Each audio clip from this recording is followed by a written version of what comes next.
অইন বছৰৰ দৰে এইবুলিও জনতা ফাউণ্ডেশ্যনৰ তৰফৰ পৰা পবিত্ৰ ঈদ উল ফিতৰ উপলক্ষে দুখীয়া দৰিদ্ৰ পৰিয়াললৈ কিছু পৰিমাণে সকাহ দিবলৈ যত্ন কৰিছোঁ। আৰু এইটো কাৰ্যসূচী আমি প্ৰায় 4-5 বছৰ ধৰি একেৰাহে কৰি আছোঁ আৰু অনাগত দিনবোৰতো আমি এনেকুৱা কাম কৰি যাম।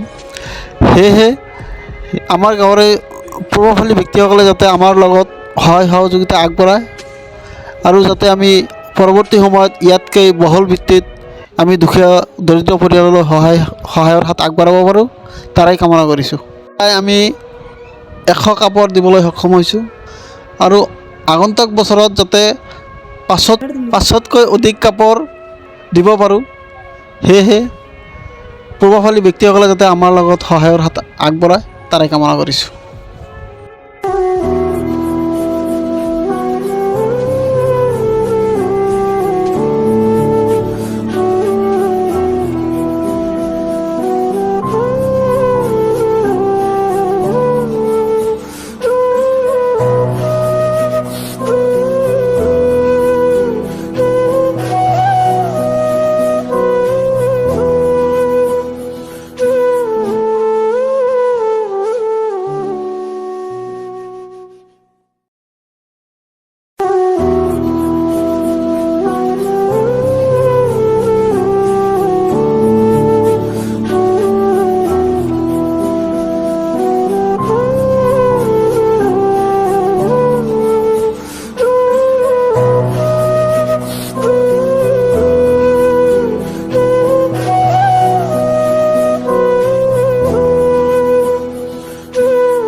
যিসকল ব্যক্তিয়ে এই জনতা ফাউণ্ডেশ্যনক সহায় আগবঢ়াইছে তেখেতসকলে ধন্যবাদ জ্ঞাপন কৰিছোঁ। আৰু পৰৱৰ্তী সময়ত যাতে আমি ইয়াতকৈ আৰু বহল ভিত্তিকভাৱে ৰাইজলৈ সকাহ আগবঢ়াব, তাৰ কাৰণে সকলোৱে সহায়ৰ হাত আগবঢ়াব আৰু আমাৰ এই জনতা ফাউণ্ডেশ্যনটোক দীৰ্ঘায়ু সকলোৱে কামনা কৰিব, তাৰ কাৰণে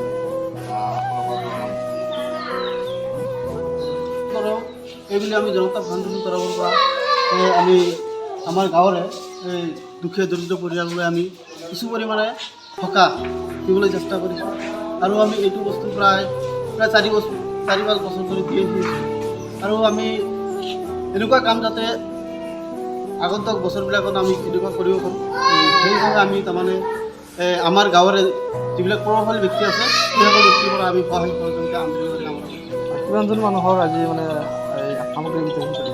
আজি আমি প্ৰায় 100তকৈ অধিক মানুহক আমি আজি কাপোৰ আৰু এইবিলাক বস্তু আমি দিবলৈ সক্ষম হৈছোঁ। অনাগত হৈ থকা দিনবোৰত এনেকুৱা কাৰ্যসূচী আৰু অব্যাহত থাকিব নেকি? থাকিব নিশ্চয় না?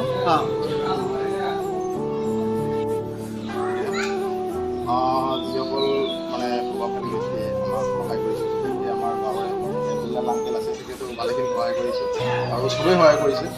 তো আমি প্ৰায় 100ৰ ওপৰত কাপোৰ বিতৰণ কৰিছোঁ আৰু পৰৱৰ্তী সময়ত যাতে আমি ইয়াতকৈ বহল ভিত্তিকভাৱে কাপোৰেই নহয় আৰু ৰাইজৰ যিখিনি মানে প্ৰয়োজনীয় সামগ্ৰী থাকে গোটেইখিনি বস্তু যাতে আমাৰ এই জনতা ফাউণ্ডেশ্যনৰ পৰা বিতৰণ কৰিব পাৰোঁ, তাৰ কাৰণে আমি সকলো ৰাইজৰ পৰা দোৱা মাগিছোঁ আৰু আপোনালোকে বহল ভিত্তিকভাৱে পৰৱৰ্তী সময়ত আমাক সহায় কৰিব বুলি আমি আশা ৰাখিছোঁ আৰু জনতা ফাউণ্ডেশ্যনৰ দীৰ্ঘায়ু কামনা কৰি আমি সকলোৰে পৰা দোৱা মাগিছোঁ।